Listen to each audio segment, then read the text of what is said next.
So, good morning, Garden Park. The anticipation, and as Reverend Kathy was talking about, we've been talking about doing this for 2 years. I am so excited to be with you this morning in this absolutely glorious place. Boy, is this beautiful. You have an amazing spiritual home. Beautiful place. So I want to tell you, as unaccustomed as I am to talking about myself, I will just tell you a little more about myself.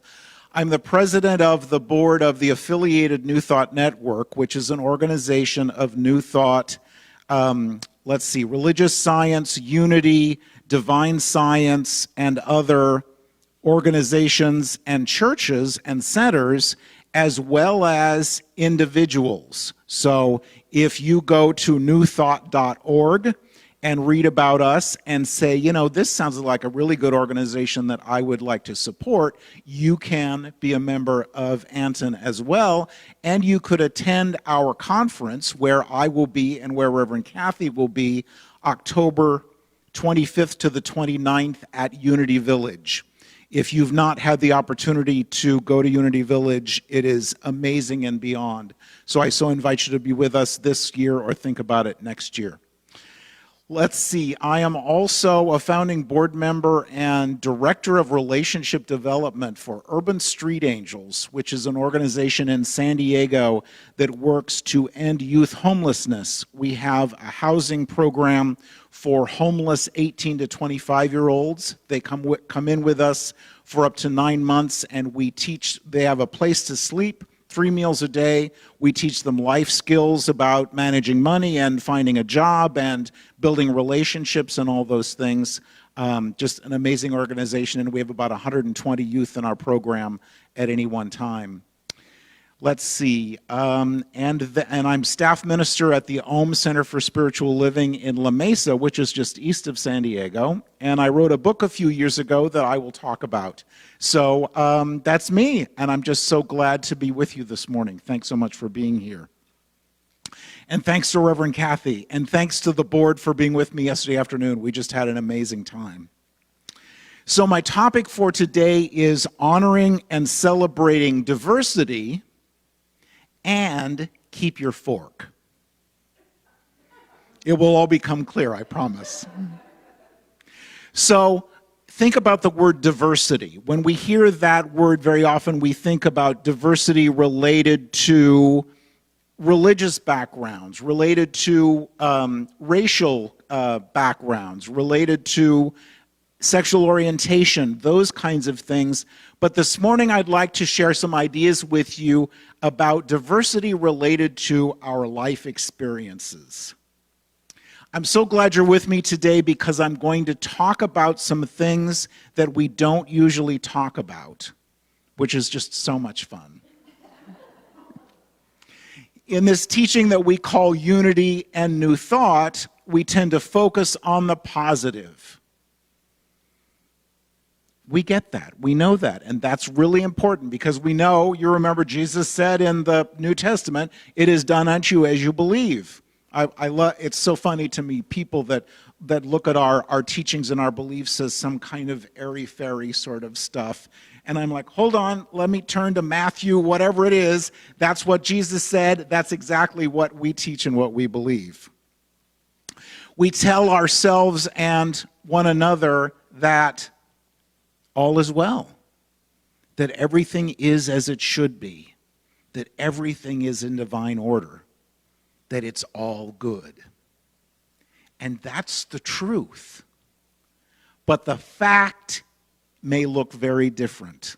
The fact may be heartbreaking.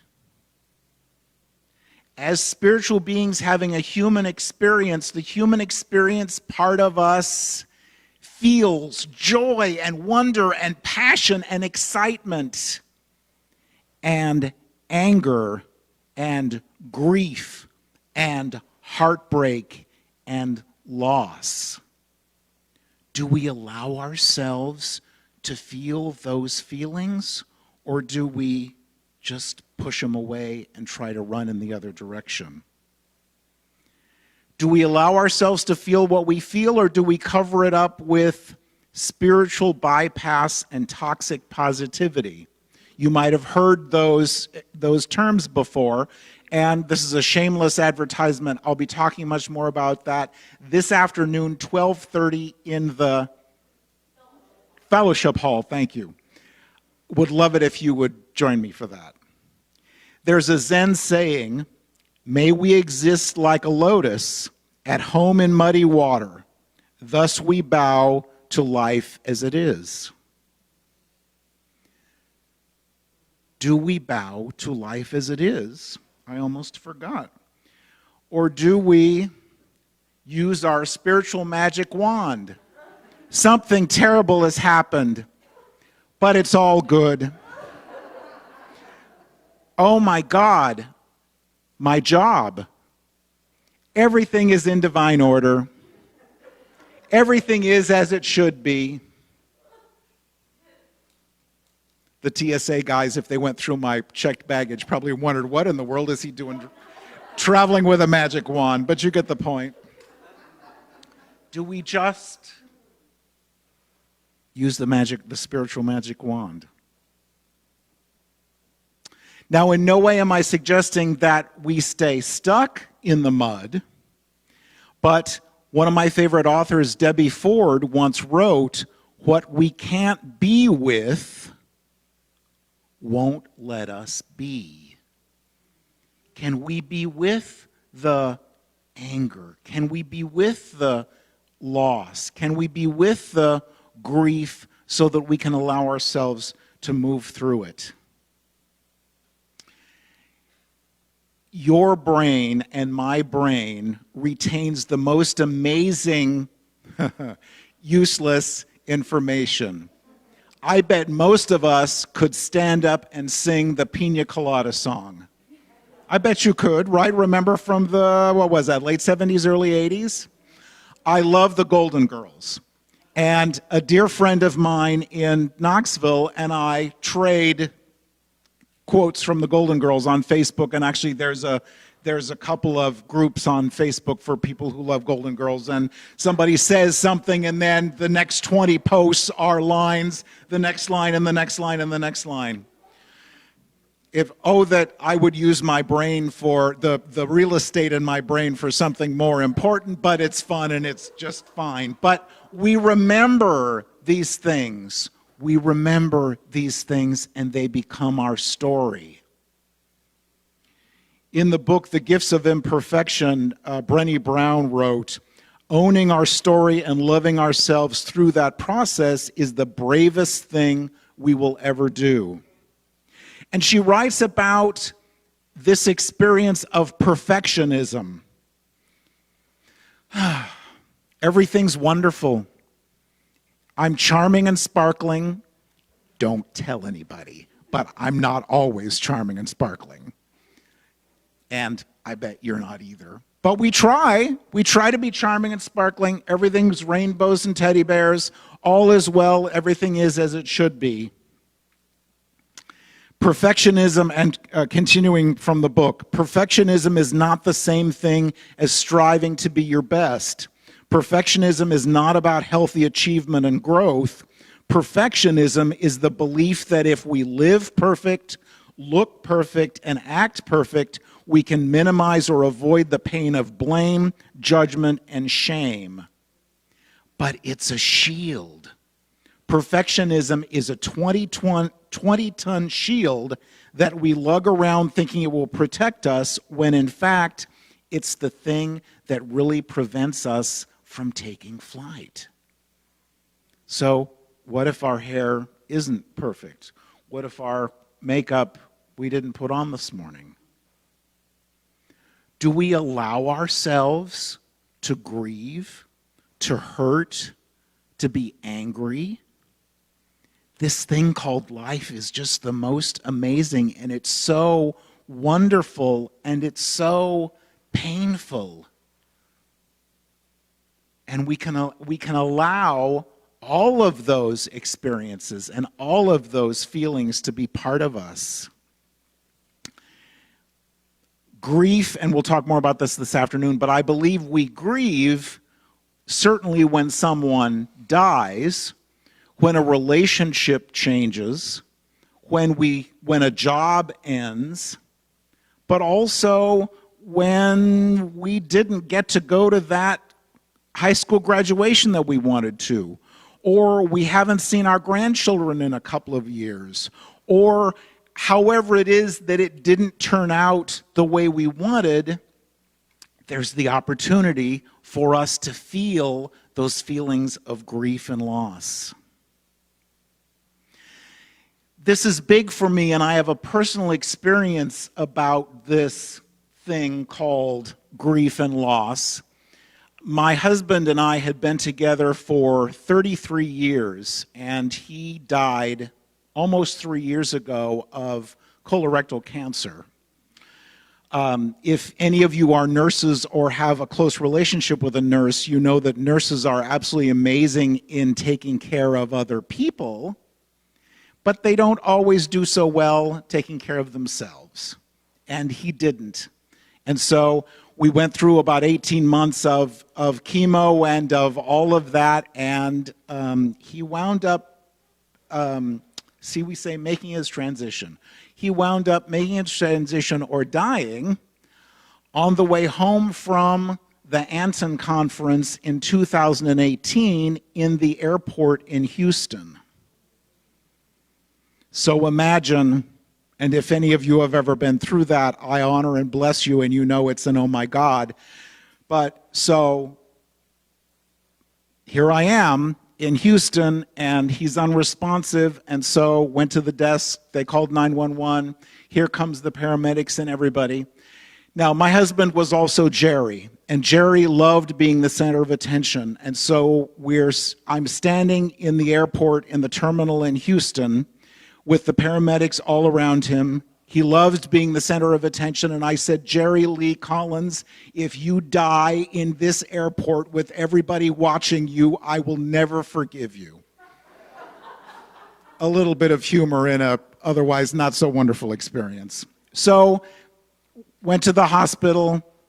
They could not resuscitate him.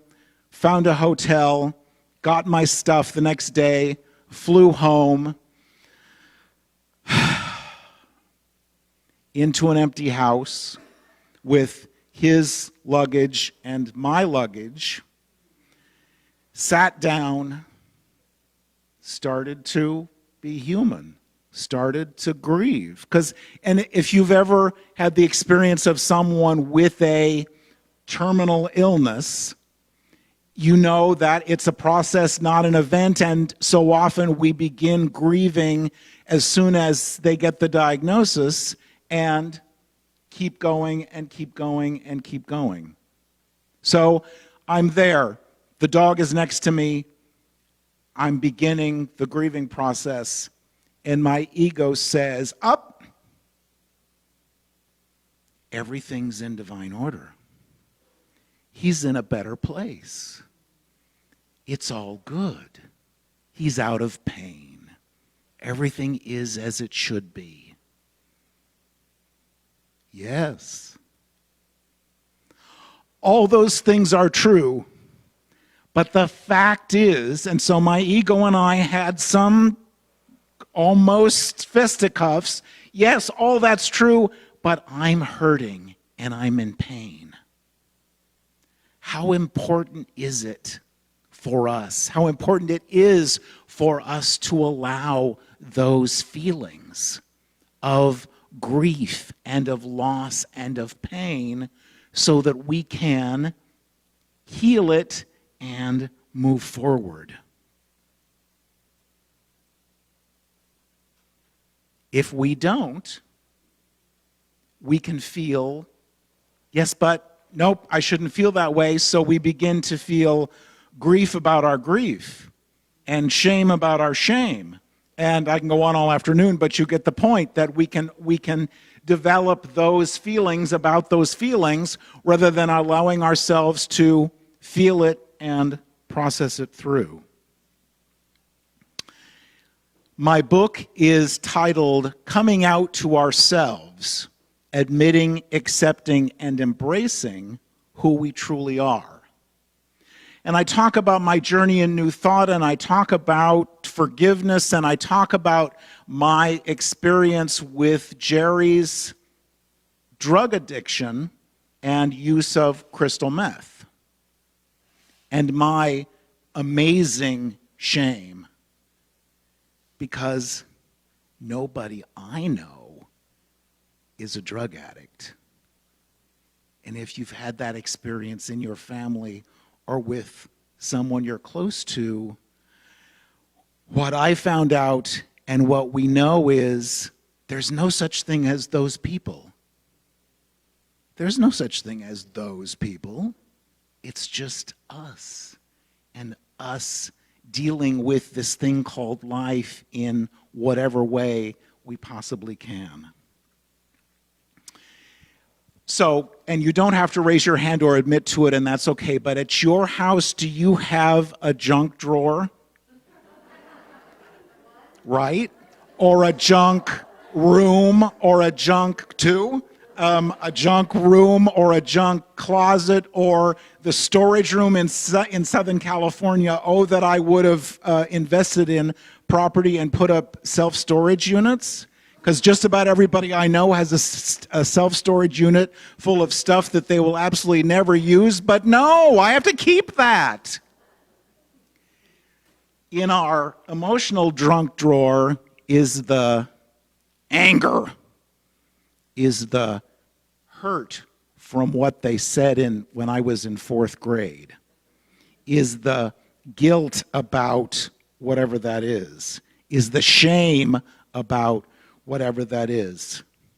So we put it in the drawer, and we remember, and I think I'm not old enough to remember this, but some of you might be. Remember Fibber McGee and Molly and The Closet, the radio show from the 40s and 50s probably, and he'd go to the closet to get something and open the door, and you'd hear this crash, because all the stuff in the closet, and ideally for many of us, not us anymore, but everything else, did you get that?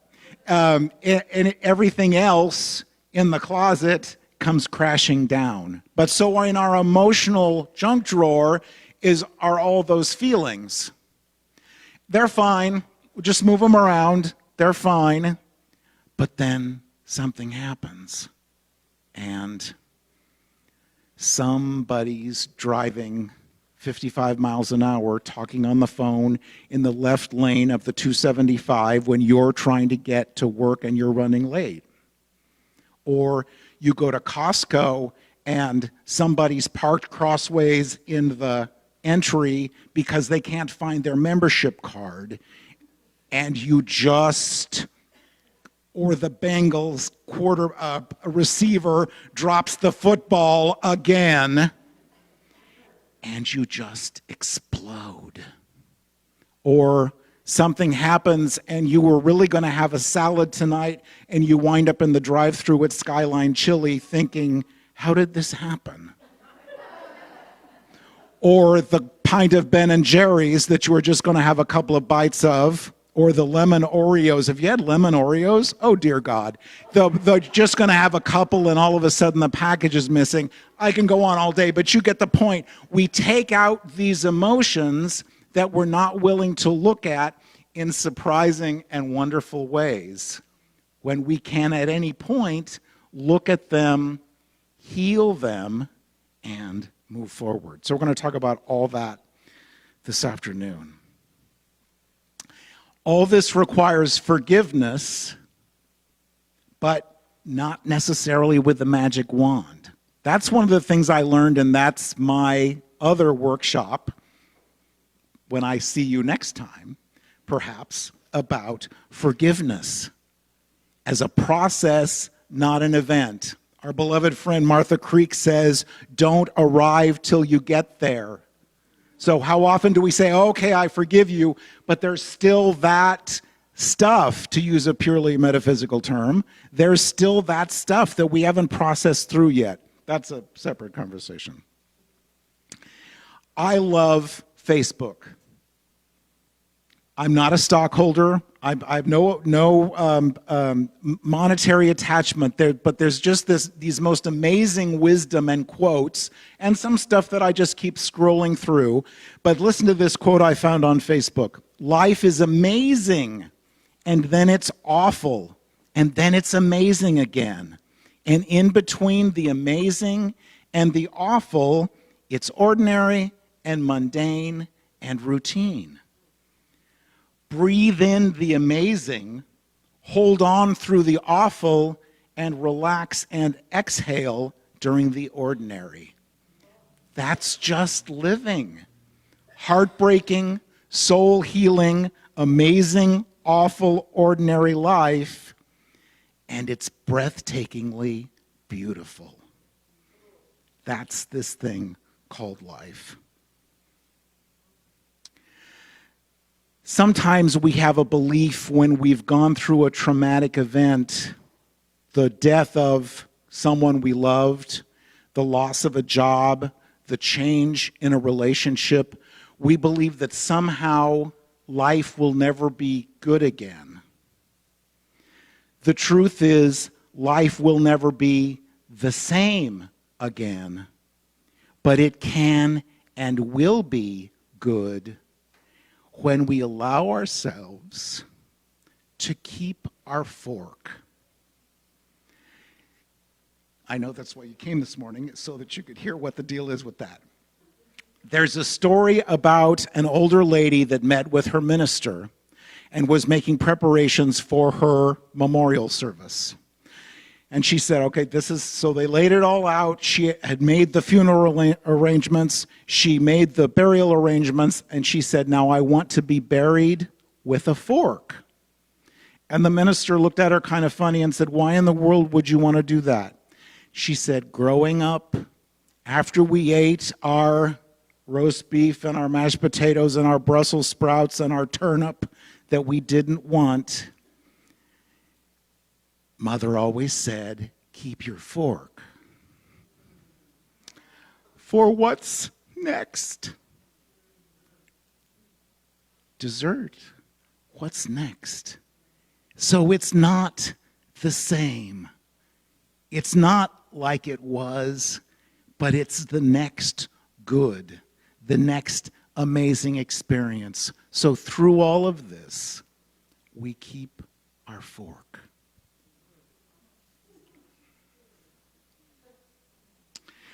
I hope you'll stay with me this afternoon, 12:30 to 2 or so. Is 12:30 good? Oh, good Lord.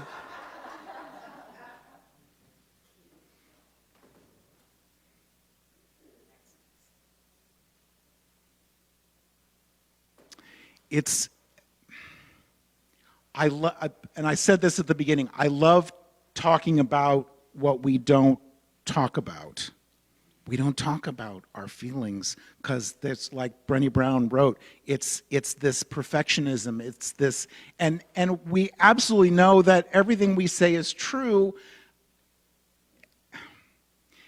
And in the midst of all of it, in the midst of the grief and the oh my God, when we allow ourselves to also be fully present. Okay, so this is going to make me cry, but I'm going to tell you anyway. It was the most amazing experience. I'm at Memorial Hermann Emergency Room in Houston. And he's just been pronounced. And I'm sitting there, okay? And if you've been through this experience or a similar heartbreaking experience, you know that we have that inner wisdom. We have that divine guidance that kind of kicks into high gear and, okay, so this is what you need to do, and this is who you need to call. And so I'm making the phone calls and I'm doing, okay, so you need a hotel room and you need to call this person and so forth. And the universe said, okay, so let's do this. So this really nice 6'3" husky bald-headed EMT that was on the crew comes in to the waiting room and says, "I'm so sorry for your loss. I'm off tomorrow. If there's anything you need, here's my cell phone number." And I didn't call him, but I could have. Spirit says, okay, so text, my dear friend is the founder of, the co-founder of Urban Street Angels. So I texted him and let him know that this had happened. And he just happened to be in a Bible study with two other friends. One of them is an attorney who has had experience with situations when somebody died in a state where they didn't live. So Eric calls me immediately and says, "Here, I'm so sorry, talk to Tim." And Tim tells me, "Okay, so call the Neptune Society and make the arrangements and all of that." So there's that, and then there's that, and then there's United Airlines calls 3 days later, "Are you okay? Is there anything we can do?" So what I know through this process and what I know for all of us is, see, if I don't make you cry, then I'm not doing my job. What I know is, as we allow ourselves to be wholehearted and fully present through whatever it is, life says, okay, so this is what you need, and this is what you need, and the most amazing things happen because I am with you. Remember, Jesus said, and we know Jesus being the Christ and the Christ presence and the God presence, "I am with you always till the close of the age."